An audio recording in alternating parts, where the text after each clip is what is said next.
My fiancée asked for space because of a new coworker, so I packed up and left town. Now she won't stop following me.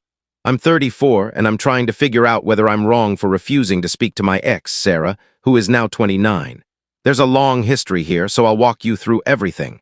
We met in the middle of 2022 at our workplace. Things clicked right away, and we started dating soon after. But early in the relationship, a minor argument escalated, and she abruptly ended things in front of our coworkers. It was humiliating. I was heartbroken, but initially stayed at the job.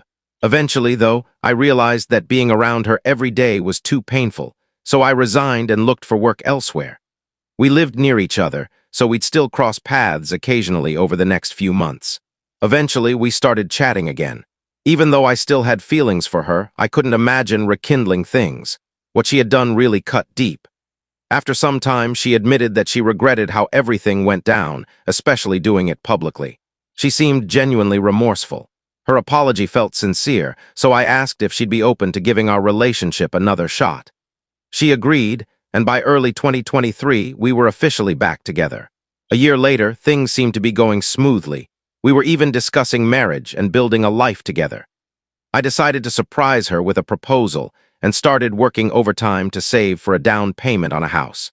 I never told her why I was suddenly so busy. I wanted it to be a surprise.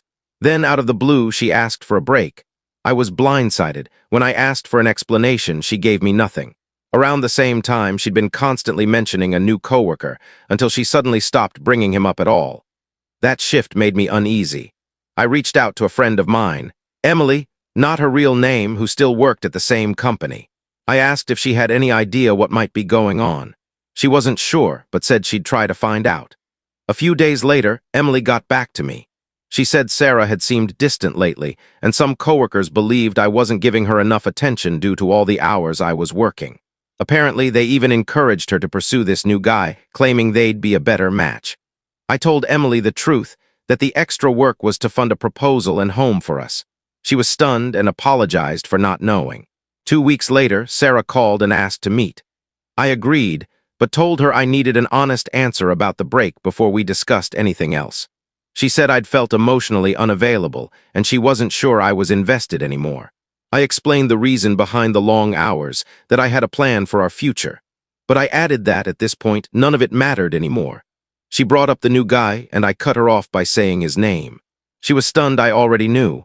I told her I wasn't stupid. I had noticed how she suddenly stopped talking about him after weeks of bringing him up daily. She swore she hadn't cheated. I told her that looking elsewhere at the first sign of difficulty can feel like a betrayal just the same. Then I said I didn't need to hear anything more. Whether she wanted to fix things or not, I was done. I was shattered. I couldn't stay in that city anymore. I asked my employer for a transfer and used the money I'd saved for our future to start fresh somewhere new. Later, Emily admitted something. She had told Sarah about my plan to propose and buy a house. Sarah broke down crying when she heard it. Emily apologized again, but it didn't change anything for me. In December, I went home to visit family for the holidays. A few friends threw a get-together for everyone returning to town. Sarah showed up too. We exchanged a quick hello, and that was it. At one point, I caught her smiling in a group. That same smile I fell for, it made my chest tighten. Seeing her smile brought back everything. I still cared, even though I hated that I did. I blamed myself too. Maybe I should have told her what I was planning. Maybe things would have been different. Later that night, a friend told me Sarah's thing with the coworker didn't last more than a few months. I was heading back to my new city the following Friday. The idea was to have Saturday to clean up and Sunday to rest before work resumed. Then I got a call from a friend. He said he had a favor to ask for someone else, and I immediately had a bad feeling. It was Sarah. She needed a ride to the city I had moved to. Her relative had offered her a job there. I didn't hesitate. I said no. There was no way I was going to be trapped in a car with her for hours. My friend tried to convince me to talk to her, but I wasn't having it. A few days after I returned, I went for a run and stopped at a park to rest. That's when I heard a familiar voice. It was Sarah. She tried starting a conversation, saying we hadn't really spoken at the party. I told her directly I didn't want to talk. She said we should, but I declined. When she asked how I could still hold this much anger, I explained it wasn't hatred, it just still hurt. A lot. She said that's exactly why we should talk. I didn't see the point. I walked away. Since then, she's approached me twice. I've turned her away each time. Some of my friends think I'm being unnecessarily harsh, that I'm punishing her. But that's not it. I don't hate her. I don't wish her harm. I know I made mistakes too, but I can't open that wound again. It never fully healed. Some folks in the comments asked why I refused to talk. I hope this makes it clearer. Update February 2, 2025. Thank you to everyone who offered their thoughts. I read every comment. I may not have replied to them all, but I appreciated them. I've decided to stand by my decision not to talk to Sarah. I forgot to mention in my original post that after our second breakup, I blocked her everywhere. Interestingly, her persistence seems to have annoyed even our mutual friends. Some of the same people who once urged me to talk to her have now sided with me. Emily recently made a social media post about stalkers. She didn't name Sarah, but the implication was clear. The fact that Sarah found me at a random park and ended up working in the same city really does make it feel like she's following me. I'm aware her uncle owns a business here, so maybe that's the real reason, but it doesn't matter. It's not my problem. Things had calmed down until yesterday. I was watching a UFC match with some coworkers when my phone rang. It was a mutual friend. She said she had just spoken to Sarah and Sarah wanted to pass on a message. I sighed and told her to go ahead. Sarah said she now understands why I don't want to talk to her. She promised to leave me alone, but said the door is open if I ever want to reach out. I told my friend I had nothing to say in return, and I asked her not to bring Sarah up again. If Sarah keeps her word, great, but I'm not holding my breath. That part of my life is over. I'm focusing on healing. I don't see myself dating again for a while. I need to reflect on who I allow into my life. Some people I thought were friends clearly weren't. A few commenters suggested therapy. I've been thinking about it. I'm giving myself space for now, but I'm open to it if things don't improve. Thanks again to everyone. Update February 16, 2025. It had been peaceful for weeks. No one had brought up Sarah. I thought maybe this was finally over. Then on Tuesday, February 11th, I got a direct message from Sarah's mom. She apologized for her daughter's behavior and asked me to give her a call. I've always liked Sarah's parents. They're good people. Even after the breakups, they treated me with kindness. I didn't want to talk about Sarah anymore, but I didn't feel right ignoring her mom. I agreed to call her. She put me on speaker so Sarah's dad could join. I was bracing for Sarah's voice too, but she wasn't there. They sincerely apologized for what happened. I told them they didn't owe me anything, but they insisted. They explained they had just recently learned about what Sarah had been doing. They confronted her and had a long, serious conversation. Her dad even said it was the kind of talk you'd expect to have with a teenager, not a grown woman. Sarah told them she plans to get help and has agreed to stay away from me. I felt relief, not just for myself, but for her too. Things didn't end perfectly between us, but I really do want her to find peace and happiness.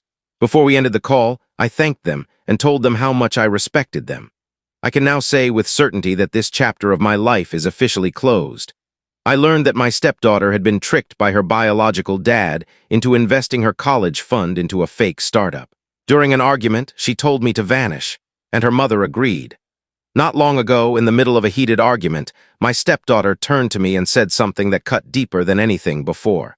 "Why don't you just disappear?" Her mom, my wife Delilah, joined in. "Maybe we'd be better off without you."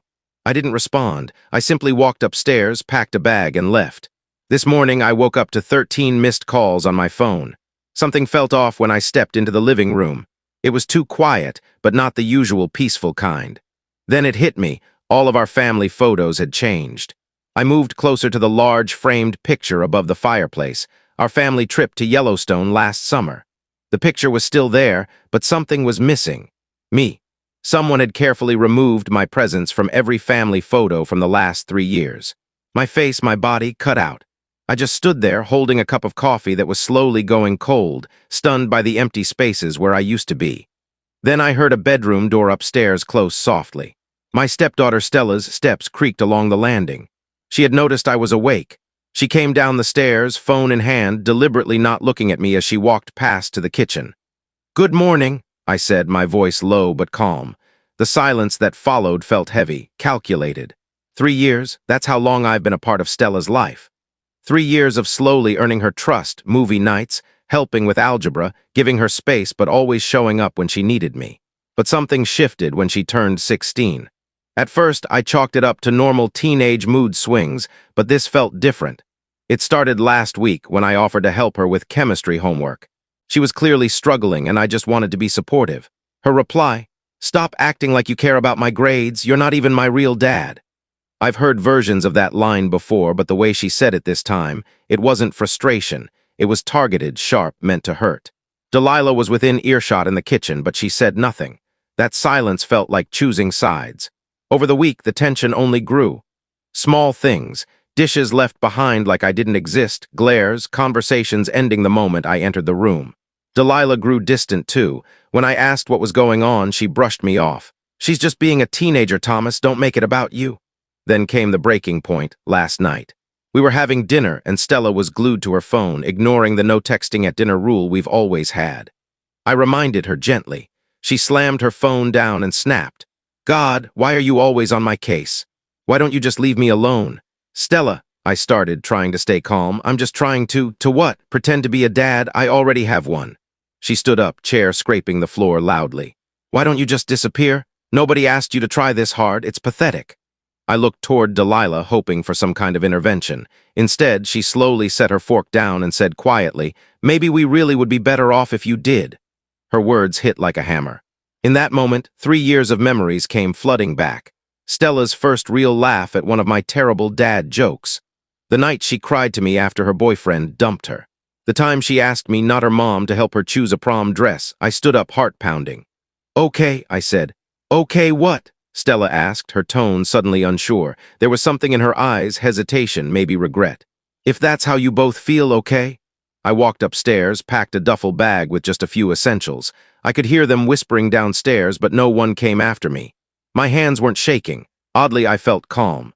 When I came back down, Stella had vanished. Delilah stood in the kitchen doorway, arms crossed. "So that's it, you're just leaving?" she asked, her voice cold. "You said you'd be better off. I'm just respecting your wishes." "That's not what I meant," she faltered. Pride, anger, shame, I wasn't sure. I grabbed my wallet and keys. "I'll be staying at Ryan's. I'll figure out something permanent soon." At the door, I turned back. When Stella said those things, it hurt. But when you agreed with her, that broke something, Dell. I drove in silence to my best friend Ryan's apartment. He took one look at me and immediately offered the guest room, no questions asked. That's the kind of friend he is. I switched off my phone and took one of the sleeping pills from my travel kit. This morning, sunlight streamed in through unfamiliar curtains. When I turned my phone back on, it exploded, 13 missed calls. 8 from Delilah, 3 from Stella, 2 from my sister Quinn. 27 text messages, 4 voicemails I still haven't listened to. Now I'm sitting in Ryan's spare room, watching traffic outside the window, thinking about those empty spaces in our family pictures. Maybe they were always there and I just didn't want to see them. My phone buzzes again. It's Stella. After everything, I'm staring at her name and wondering what could she possibly want to say now, but I'm not ready, not yet. Leaving isn't always the hardest part. It's deciding whether or not to go back. Update 1 first off, thank you to everyone who shared supportive words on my last post. I honestly didn't expect it to get the attention it did. To answer the questions I've been asked the most. Yes, I've read all the messages. No, I haven't replied to any. And yes, I'm still staying with Ryan. This morning felt like the others, me pretending to work while checking my phone more often than I should. Then over breakfast, Ryan dropped something unexpected. "Miles is back in town," he said, sliding his phone toward me. It was a photo on Facebook of Miles, Stella's biological father, taken at a restaurant just a couple of weeks ago. The same Miles who hasn't paid child support in years, who missed Stella's last 4 birthdays. Suddenly, it all made sense. I went back and reread the messages on my phone. Delilah's tone had changed from angry, very mature Thomas, run away instead of talking, to desperate, please just let us know you're okay, to something more serious. Her latest message read, "There's something you need to know. It's about Stella, please call." I didn't expect to be writing again so soon, but the last 48 hours have been overwhelming. After my sister Quinn texted me, I finally called her. She didn't waste time. She told me that she recently had a long talk with Delilah and that there were things I needed to know, especially about Stella and Miles. Apparently, Miles had resurfaced out of nowhere a few months ago, acting like the world's most charming dad. He started calling Stella, messaging her nonstop, telling her how much he regretted being absent. He spun this narrative about how he'd changed, how he wanted to reconnect and make up for lost time. Stella, being a teenager who'd never really had a proper relationship with her biological father, ate it up. But the worst part? He convinced her to put her college fund, the money I helped build over 3 years, into a startup he claimed he was launching. Promised it would triple by the time she graduated. Quinn said Delilah had no idea this was happening until a few weeks ago. By then, Stella's tuition money was gone, wiped clean. The startup was fake. When Delilah confronted Miles, he vanished again, new number gone from socials, totally unreachable. The betrayal hit hard, but the damage was already done. That moment at the dinner table, the one where Stella said, "Why don't you just disappear?" had come just days after she found out the truth. She was angry, ashamed, and hurting. But instead of dealing with the actual problem, she lashed out at the one person she felt safest being angry around, me.